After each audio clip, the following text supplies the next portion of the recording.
নমস্কার, আজকে আরও একটি ব্লগে তোমাদের সকলকে স্বাগত জানাই। এখন বাজে সকাল 7:30। সকাল থেকে আকাশটা না বেশ মেঘলা, ভোরবেলা বৃষ্টি হচ্ছিল তো। এই তো এবার গরমের পরে একটু স্বস্তি পাওয়া গেল বলো। যেই বৃষ্টি হলো চারদিক সবুজ লাগছে। চলো তাড়াতাড়ি করে একটু রুটি আর গোটা জিরে দিয়ে আলুর তরকারি করে নিচ্ছি, কারণ আজ যাব বিপ্লবের মামার বাড়ি। ওখানে না আজ অনুষ্ঠান বাড়ি আছে, অন্নপ্রাশন বাড়ি, নেমন্তন্ন। একটু জলখাবার খেয়ে আমরা দুজনেই স্টেশনে চলে এসেছি সাজুগুজু করে। ওই 11টা 7 নাগাদ ট্রেন। আর এখন চলে এসেছি ক্যানিং স্টেশনে। এখানে অটোই ভরসা, জানো তো।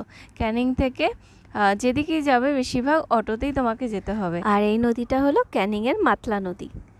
আর আকাশটা কিরকম মেঘ করে আছে দেখো, যেন মনে হচ্ছে এক্ষুনি অযোধ্যায় বৃষ্টি নামবে। রাস্তাঘাটগুলো বেশ সুন্দর হয়ে গেছে, সুন্দরবন এলাকা তো বেশ অন্যরকম লাগছে। এখানে বিপ্লবের মামার বাড়ির মামার ছেলে, তার ছেলে, সেই ছেলের ছেলের অন্নপ্রাশন। তো এই বালাজোড়াখানা নেওয়া হয়েছে। এখানে গিয়ে খুব ভালো লাগছিল জানো। আর বিপ্লব তো খুব খুশি, মামার বাড়ি বলে কথা, আর এই ছোট্ট পুচকেটারই অন্নপ্রাশন। চলো সকলে খাওয়া দাওয়ার জন্য ডাকাডাকি করছে, খেতে বসে পড়ি। প্রথমেই চলে এসেছে চিড়ে মাখা, তারপরে এলো ফ্রায়েড রাইস, তার সঙ্গে একটা নিরামিষ সবজি, আর সবজির সাথে সাথেই চলে এসছে চিকেন। আর ফ্রায়েড রাইস আর চিকেন হলে তো আর কিছুই লাগে না। তবে জানো তো, এই মামার বাড়িতে না বিরাট বাগান আছে, আর বাগানে এত রকমের গাছ আছে, দেখলে না মন ভরে যাবে। এবার খাওয়া দাওয়া শেষের দিকে চলে এসছে চাটনি, তারপর পাঁপড়, আর যেটা ছাড়া অনুষ্ঠান বাড়ি অসম্পূর্ণ হলো পায়েস। হ্যাঁ, যেটা বলছিলাম, খাওয়া দাওয়া শেষে ওই বাগানে একবার তোমাদের নিয়ে যাব, দেখো খুব ভালো লাগবে। আর নেবো না করে দুটো মিষ্টি জোর করে দিয়ে দিল, রসগোল্লা, আর শেষ পাতে আইসক্রিম। তো চলো খাওয়া দাওয়া আমাদের কমপ্লিট, একটু গল্প করে নিই, চলো এবার বাগানে যাই। এই দেখো, বলছিলাম না বাগানে দুর্দান্ত গাছ আছে, কি পরিমাণ লেবু হয়ে আছে গাছটা একবার দেখো, জাস্ট মন ভরে যাবে। ভরে আছে লেবুতে একেবারে। আগের বছর নাকি এত লেবু হয়েছিল যে গাছটা ভারে পড়ে গেছিল, তার জন্য মানে বাঁশ দিয়ে ঠেকা দিয়ে রেখেছিল মামা। এখন তো গোড়াটা অনেকটা বাঁধিয়ে দিয়েছে যাতে না গাছটা উল্টে যায়। প্রচুর পরিমাণে লেবু হয়েছে, তাও মামা বলছে এবারে এটা কম, আরও নাকি হয়। আর এইটা দেখছো, এটা হচ্ছে তেজপাতা। দেখো কি পরিমাণ তেজপাতা ধরে আছে, দোতলা বাড়ির সমান লম্বা কিন্তু গাছটা। আর এই গাছটা দেখো কীরকম আম হয়েছে, তবে এটা হিমসাগর আম নয়, একটু অন্যরকম দেখতে, অনেক লম্বা লম্বা টাইপের। আর এটা হলো মামাদের ফুলের বাগান। ওই পুজোর ফুলের জন্য টুকটাক তো ফুল লাগেই, তো সেই সমস্ত গাছ কিছু করে রেখেছে।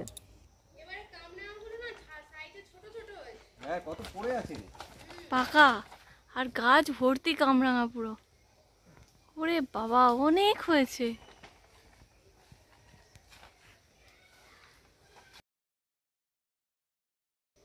পাকা পাকা বলো। হ্যাঁ, আর কত হয়ে রয়েছে গাছে ভর্তি পুরো, বাপরে বাপ।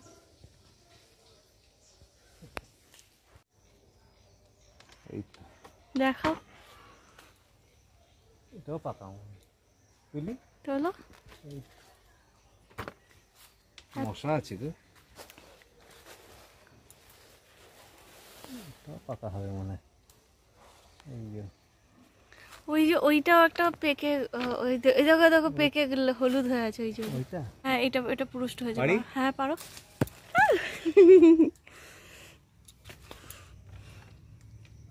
এই দেখো গন্ধটা যা সুন্দর না, দারুণ। এতগুলো লেবু পাড়া হয়েছে। এবার তেজপাতা তুলছে বিপ্লব, একদম খাঁটি গাছের জিনিস।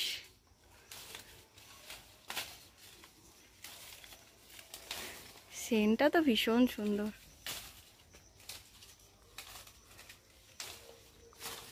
দেখি, দেখাও। এখন বিকেল 4টে মতো বাজে।